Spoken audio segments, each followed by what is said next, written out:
हाँ, भगवान की बहिरंगा शक्ति है। दुर्गा माता जो है वो कृष्ण की छोटी बहन है। उनका नाम अनुजा भी है, सुभद्रा भी है, ठीक है, और उनका नाम दुर्गा है। दुर्गा जो शब्द है इसमें दुर्ग शब्द आता है। कौन सा शब्द आता है? दुर्ग। और दुर्ग का मतलब होता है किला। दुर्ग का मतलब होता है किला, जिसकी दीवारें जो हैं इतनी ऊंची कि उससे छलांग लगा करके उस दुर्ग से बाहर आना बहुत मुश्किल है। पहले के समय पे हरे कृष्ण, हाँ हरे कृष्णा आपस में लगे थे। जाओ तुम वो दीदी के पास जाओ, नीचे दीदी के पास जाओ। नहीं, मेरे पास ही रहोगे तो मेरे पास ही रहना, फिर जाना नहीं तुम इधर उधर, ठीक? बिल्कुल जाना नहीं है, ठीक है? पूर्वांश, जाओगे नहीं ना? प्रॉमिस करो पहले। ठीक से, ठीक है? तो अब सुनो, दुर्गा माँ का नाम दुर्गा माँ क्यों पड़ा? ठीक है, क्योंकि भगवान को इस भौतिक सृष्टि को बनाने के लिए शक्तियों की आवश्यकता है, जैसे हमें भी आवश्यकता है शक्तियों की। तभी तो हम बोलते हैं, चलते हैं, उठते हैं, बैठते हैं, समझते हैं, हर चीज के लिए हमें शक्ति चाहिए। और भगवान की जो शक्ति है वो भगवान की हेल्प करती है। जैसे हमारी शक्ति हमारी हेल्प करती है, वैसे भगवान की शक्ति भगवान की हेल्प करती है, ठीक है? और वो जो भगवान की शक्ति है वो अपने मन से नहीं काम करती है। भगवान जब उनको इंस्ट्रक्शन देते हैं, निर्देश देते हैं, आदेश देते हैं, उसके अकॉर्डिंग भगवान की शक्ति कार्य करती है, ठीक है? सबसे पहला निर्देश भगवान ने उनको दिया। भगवान के जन्म से पहले माँ देवकी के गर्भ में कौन आए? बलराम जी आए। क्यों आए माँ देवकी के गर्भ में? क्योंकि जहाँ भगवान आने वाले हैं वहाँ पे हर चीज की व्यवस्था होनी चाहिए, हर चीज की व्यवस्था होनी चाहिए। और बलराम जी जो हैं वो लक्ष्मण जी भी हैं, शेष नाग भी वही हैं, ठीक है? और चैतन्य महाप्रभु के साथ कौन है? नित्यानंद प्रभु। चैतन्य महाप्रभु के साथ कौन है? नित्यानंद प्रभु। जब भगवान राम स्वरूप में आते हैं तो वो कैसे सेवा करते हैं? लक्ष्मण बन के, ठीक है? और जब कृष्ण के स्वरूप में आते हैं तब कैसे सेवा होती है? बलराम जी, ठीक है? कृष्ण के साथ बलराम और राम के साथ लक्ष्मण जी। वेरी गुड बेटा। और इसके बाद जब चैतन्य महाप्रभु के रूप में आते हैं, ठीक है? चैतन्य महाप्रभु राधा और कृष्ण दोनों एक साथ मिलके, तो उनके साथ वो किस रूप में आते हैं? नित्यानंद। किसके रूप में? नित्यानंद के रूप में आते हैं। और जब भगवान अपने पुरुष अवतार में होते हैं, ठीक है, अपने विष्णु अवतार में होते हैं, तब वो किस प्रकार से होते हैं? बल शेष नाग शैया बन जाते हैं। और जिस वृंदावन में हम लोग जाते हैं वो पूरी वृंदावन जहाँ हम चलते हैं, वो जो पेड़ पौधे हैं, वो जो पक्षी हैं, वो जो वहाँ पे जितनी गायें हैं, बछड़े हैं, सब के सब किसने व्यवस्था करी है? बलराम जी ने। पूरा का पूरा वो बलराम जी है वृंदावन, पूरा का पूरा। क्योंकि बलराम जी हो, लक्ष्मण जी हो, चैतन्य महाप्रभु के साथ नित्यानंद प्रभु हो या शेषनाग, वो हमेशा भगवान की सेवा में लगे होते हैं, ठीक है? तो जैसे नित्यानंद प्रभु, बलराम जी, लक्ष्मण जी सेवा करते हैं, शेष नाग उनकी सेवा करते हैं, वैसे ही ये दुर्गा माँ उनकी शक्ति है। तो जब बलराम जी देवकी मैया के गर्भ में थे तब भगवान ने कहा, इनसे दुर्गा माँ से कहा, इनको यहाँ पे कहा जाता है महामाया। क्या कहा जाता है? महामाया। इनसे कहा कि आप बलराम जी को देवकी मैया के गर्भ से संकर्षण कर लीजिए, अट्रैक्ट कर लीजिए और ट्रांसफर कर दीजिए रोहिणी माता के गर्भ में, ठीक है? रोहिणी माता वसुदेव बाबा के पास है, गोकुल में है, सॉरी नंद बाबा के पास है, ठीक है। और देवकी मैया कहाँ पर है? मथुरा के जेल में है। तो अब सोचो कितनी शक्ति है दुर्गा माँ के पास कि देवकी मैया के गर्भ में है बलराम जी, वहां से अट्रैक्ट किया, वहां से उनको खींचा। और भगवान ने कहा था कि ना तो देवकी मैया को तकलीफ होनी चाहिए और ना रोहिणी मैया को तकलीफ होनी चाहिए। रोहिणी मैया जो है बलराम जी की मैया है। किसकी वाइफ थी? वो भी वसुदेव जी की वाइफ है, ठीक है। वो भी पहले के समय में एक राजा की बहुत सारी पत्नियां होती थी, तो रोहिणी मैया भी जो है वो वसुदेव जी की ही पत्नी है, ठीक। तो अब भगवान ने कहा क्योंकि उनको लीला करनी है, तो उन्होंने कहा कि बलराम जी तो पहले वो हैं, गुरु हैं, वो तो पक्की बात है कि वो देवकी मैया के गर्भ में जरूर से आएंगे, ठीक है। लेकिन उनको ट्रांसफर तो करना है। अब क्योंकि नर लीला हो रही है, मानव लीला हो रही है, तो अपने आप से नहीं होगा। तो भगवान ने इंस्ट्रक्शन दिया किसको? दुर्गा माता को, कि आप देवकी मैया के गर्भ से बलराम जी को खींचिए। इसीलिए एक नाम उनका है संकर्षण। बलराम जी का, अनंत शेष का, लक्ष्मण का एक नाम संकर्षण भी है, ठीक है। संकर्षण, जिनको अट्रैक्ट किया, देवकी मैया के गर्भ से निकाला उनको और कहाँ जाकर के प्लेस कर दिया? रोहिणी मैया के गर्भ में। ये पावर है दुर्गा मैया, ये पावर। तो अब हमें क्या करना चाहिए? कल से नवदुर्गे आ गए, तो हमें प्रार्थना करना चाहिए कि जैसे आप हमेशा कृष्ण की सेवा में लगी रहती हैं, हमें भी ऐसी बुद्धि दीजिए कि हम भी कृष्ण की सेवा में लगे।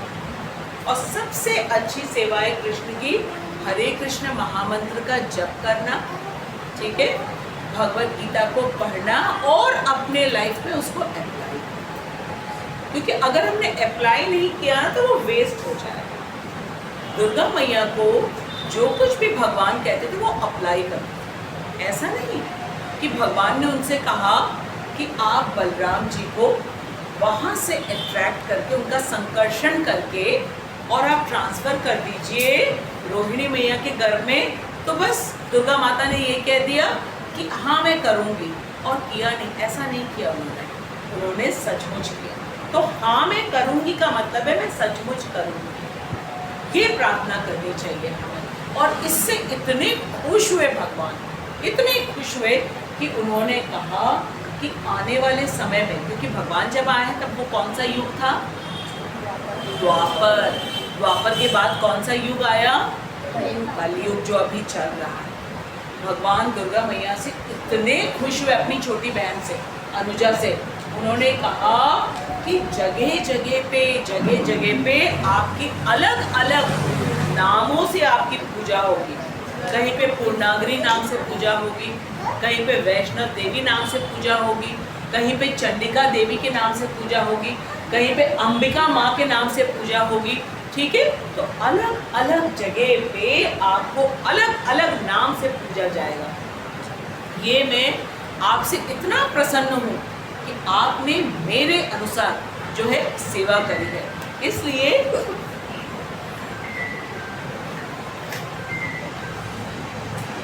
हरे कृष्ण बेटा, राधे राधे बेटा। हाँ बेटा, तो क्लास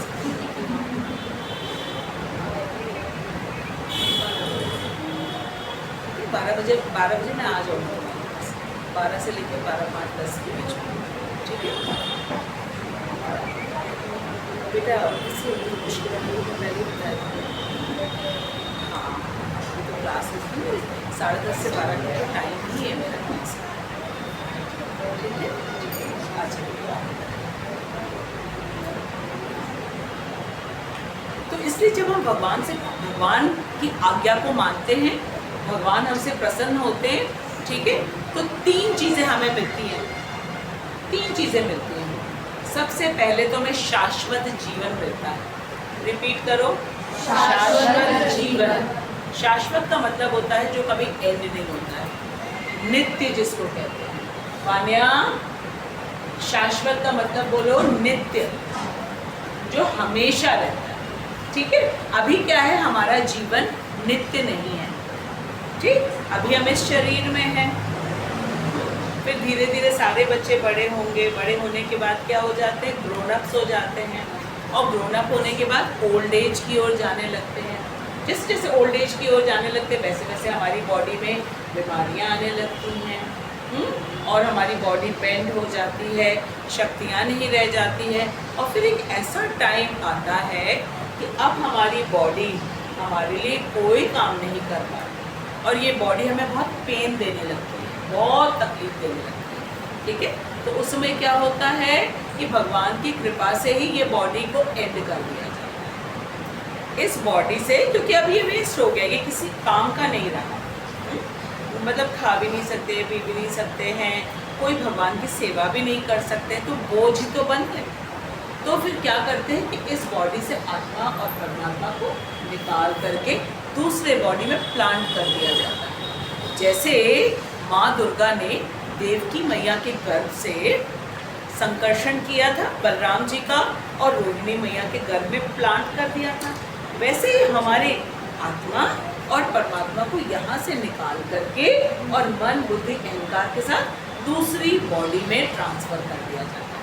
अभी जो दूसरी बॉडी है ये किसके ऊपर डिपेंड करती है कि कौन सी बॉडी मिलेगी हमें, हमारे ऊपर। शाबाश।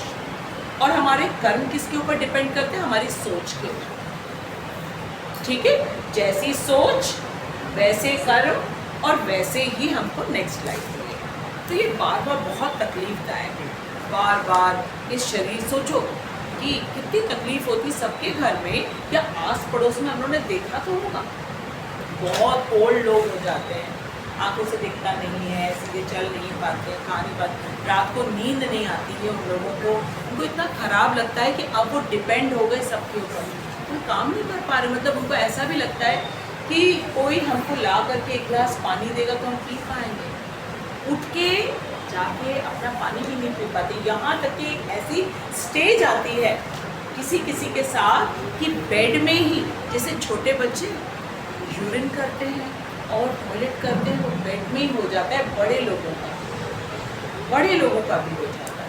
ठीक है, तो ये बॉडी जो है ये नित्य नहीं है, इसलिए अभी हमारा जीवन नित्य नहीं है। लेकिन अगर हम कृष्ण की बात को मानेंगे, मान करके अपने सारे काम को करेंगे, ठीक है, तो हमें 3 चीज़ें मिलती हैं। सबसे पहला हमने कहा शाश्वत जीवन। शाश्वत जीवन, इसका मतलब है परमानेंट लाइफ मिलेगी। फिर ये टेम्पररी बॉडी नहीं मिलेगी, हम आराम से गोलोक वृंदावन धाम, ठीक है, वहाँ पे no birth, no old age, no disease, no death.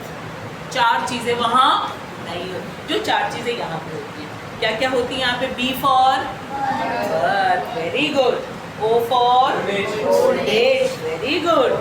D for disease, disease बीमारी, और फिर Y फॉर हरे कृष्णा। रोहिणी, अरे रोहिणी बना दिया मैंने रोशनी को, है ना, रोहिणी रोहिणी बोलते बोलते है ना, इसको भी हमने बना दिया। हरे कृष्णा रोशनी बेटा, ठीक है। तो यहाँ पे जो 4 प्रॉब्लम्स हैं वो गोलोक वृंदावन धाम में नहीं है। हाँ,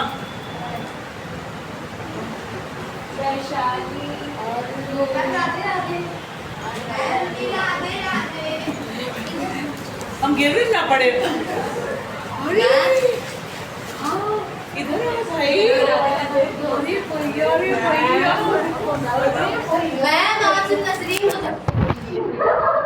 बोलो बोलो 4 प्रॉब्लम्स क्या क्या हैं? बर्थ, ठीक है, फिर ओल्ड एज, फिर डिजीज, और फिर डेथ, ठीक है। वाई या उसको हम डेथ बोलते हैं, ठीक है, PODY। तो जब हम हर कुछ भगवान के कहा अनुसार करते हैं, फर्स्ट थिंग हमको क्या मिलती है? Permanent life. फिर ये टेम्पररी बॉडी नहीं मिलती है। अब परमानेंट बॉडी में रहते हैं वहाँ पे, स्पिरिचुअल बॉडी में। ये अभी हमारी बॉडी कैसी, मटीरियल बॉडी, कैसी है, मटीरियल बॉडी है, ठीक है। अच्छा, फिर दूसरी चीज क्या मिलती है, बहुत ध्यान से सुनना, पूर्ण ज्ञान। क्या मिलता है, पूर्ण ज्ञान। वान्या, क्या मिलता है, पूर्ण ज्ञान। ज्ञान, अरे ज्ञान का मतलब क्या होता है, नॉलेज। ज्ञान का मतलब नॉलेज, और पूर्ण मतलब कंप्लीट। कंप्लीट नॉलेज मिल जाती है। और कंप्लीट नॉलेज होती क्या है, सबसे पहले ये हमें पता चले कि I am not this body, I am soul. I am not this body, I am soul. मैं शरीर नहीं हूँ, मैं क्या हूँ, आत्मा। सेकंड चीज, भगवान कौन है, जिनके अंश हैं, ठीक है, वो कौन है। थर्ड चीज क्या है, कौन बताएगा, कौन बताएगा। फर्स्ट चीज हो गई हम कौन है, सेकंड चीज भगवान कौन है, थर्ड देखो देखो देखो देखो देखो कितने अच्छे से बताया, जोर से बोलो। हमारा भगवान से रिलेशन क्या है। अभी नसरीन आई, अभी कल्पना, वैशाली ये कहेगी कि ये की नाम आपको याद रहता है बस, ठीक है। हमने इनको क्यों हक किया, बिकॉज हमको रिलेशन मालूम है ना। अभी हर सड़क में जाते हुए सबको पकड़ पकड़ के हम थोड़ा ना करते हैं, नहीं करते, तो रिलेशन मालूम होना चाहिए, ठीक है। हमारा रिलेशन क्या है। अब इसके बाद ये पूरी प्रकृति, पूरी प्रकृति जो कुछ हमें अपनी आंखों से दिखता है, उसमें ट्रीज भी हैं, उसमें बर्ड्स भी हैं, उसमें फिशेस भी हैं, और उसमें क्रॉलिंग रेंगने वाले भी वर्म्स हैं, इंसेक्ट्स हैं, ठीक है। और कुछ ऐसे जो बिल्कुल अपनी जगह से नहीं हिलते, वो कौन है, ट्रीज। इन सबको ऐसा क्यों बनाया है और हम क्यों डिफरेंट है, क्योंकि कभी देखा है ट्रीज के लिए स्कूल है, एनिमल्स के लिए स्कूल है, नहीं। ये स्पेशल ट्रीटमेंट हमें क्यों, तो ये प्रकृति क्या है और हम क्या हैं, ये डिफरेंस क्यों है, ठीक है। ये फोर्थ चीज हो गई। और पांचवी चीज क्या है कि हमें कैसे अपने कर्मों को करना चाहिए, कैसे हमें अपने कर्मों को करना चाहिए, कैसे एक्शंस होने चाहिए हमारे, क्योंकि हम हमेशा कर्म कर रहे हैं, ठीक है। बैठे हुए हैं, खड़े हैं, देख रहे हैं, सोच रहे हैं, सो रहे हैं, सांस ले रहे हैं, पानी पी रहे हैं, वान्या उधर देख रही है, ये सारे के सारे कर्म ही तो हैं, सारे के सारे कर्म हैं। तो हमारे कर्मों पे डिसाइड होता है नेक्स्ट लाइफ क्या, इसलिए कर्मों को खूब सावधान से करना चाहिए, ठीक है। तो फर्स्ट चीज हमें क्या मिलेगा, शाश्वत जीवन। शाश्वत जीवन मीन्स परमानेंट लाइफ। क्या मिलेगा, फिर इसमें टेम्परेरी बॉडी नहीं मिलेगी। सेकेंड चीज क्या मिलेगी, पूर्ण ज्ञान। क्या मिलेगा, ज्ञान। हमें ये मालूम होगा हम कौन है, हमें ये मालूम होगा भगवान कौन है, हमें मालूम है क्या रिलेशन है, हमें मालूम होगा पूरी क्रिएशन, ठीक है, क्यों बनाई भगवान ने, और हमारा कर्म क्या है, what is my duty, what is my duty. क्योंकि हमारी पहचान किससे होती है, हमारी ड्यूटी से होती है, ठीक है। और फिर जब हम ऐसे कार्य करेंगे तो हमें मालूम क्या मिलेगा, असीमित। असीमित मतलब क्या होता है, अनलिमिटेड ब्लेसिंग्स, जो हमें चाहिए, ब्लेसिंग्स चाहिए अनलिमिटेड, ये तीन चीज मिलेगी, ठीक है। अब सबको समझ में आ गया अच्छी तरीके से। अब आज का श्लोक हम लोग स्टार्ट करते हैं, ठीक है।